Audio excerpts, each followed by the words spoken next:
In the last few days, we've spent time thinking about how to find and create equivalent fractions.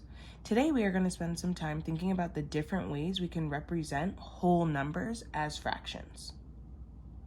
Let's get started on the problem of the day. Treasure and Cheyenne are having an argument. Cheyenne thinks that 3/3 is larger than 3/1. Treasure thinks that 3/3 is smaller than 3/1. Use models to show both numbers and which is larger. Take 2 minutes, remembering what you learned from yesterday, to represent and solve the problem. Go ahead.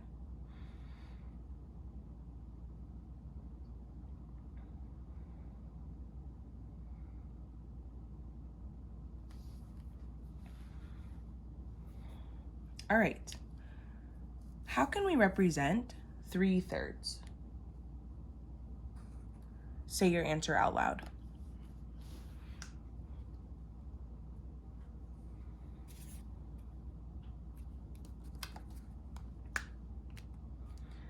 That's right.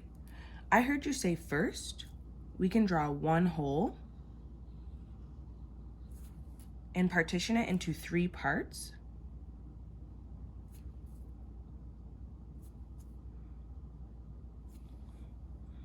We can label each part 1/3.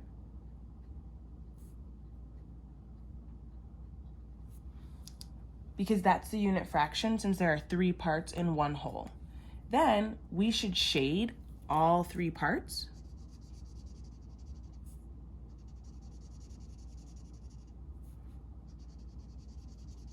Because the numerator is 3.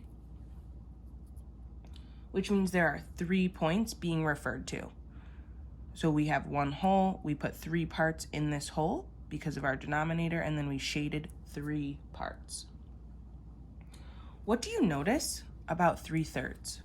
What is it equivalent to? Say your answer out loud.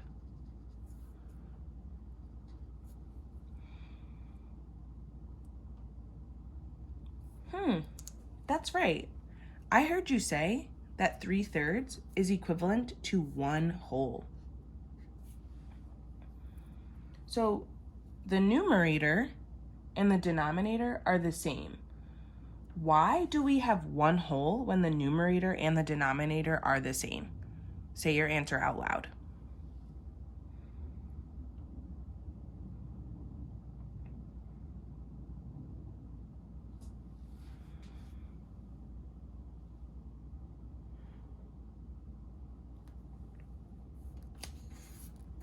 That's right. I heard you say that a fraction is equal to 1 when the numerator and the denominator are the same, or the number of parts being referred to and the total number of parts are the same. So when our numerator, the parts being referred to, and the denominator, the total number of parts, are the same, it equals 1 whole. Nice. That is super smart thinking. So now let's think about 3/1. What would that look like if we drew a model of it? What does the denominator tell us? Say your answer out loud.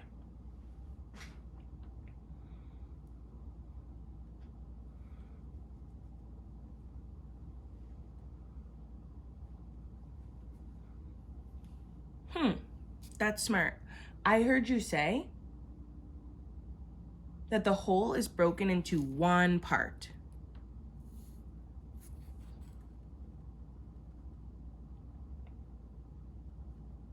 Okay. Let's see, 1 each piece is 1 whole. Okay. So what would that look like? Say your answer out loud.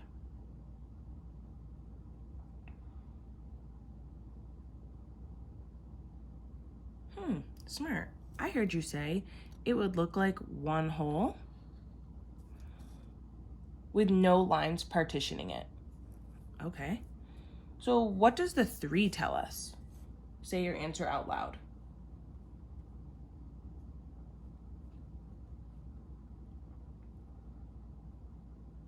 Nice. I heard you say that the 3 tells us how many parts we have.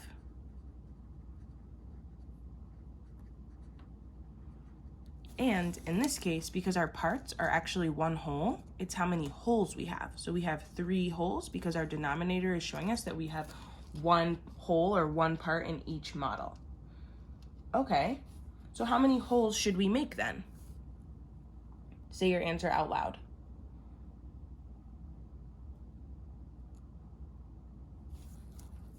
That's right, we should make 3. So we already have 1.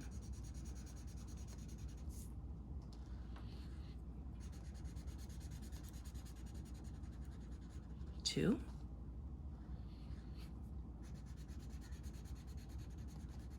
And 3.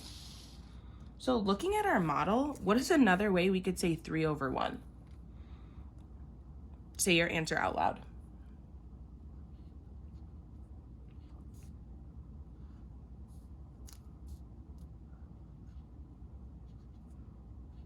Yes, that's right. We could just say 3. Why? Say your answer out loud.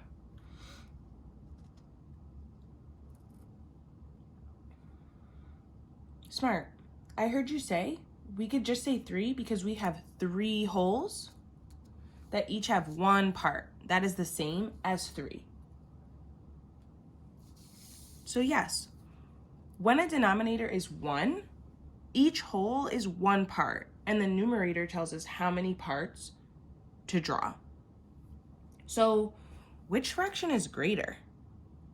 3 over 1 or 3/3? How do you know?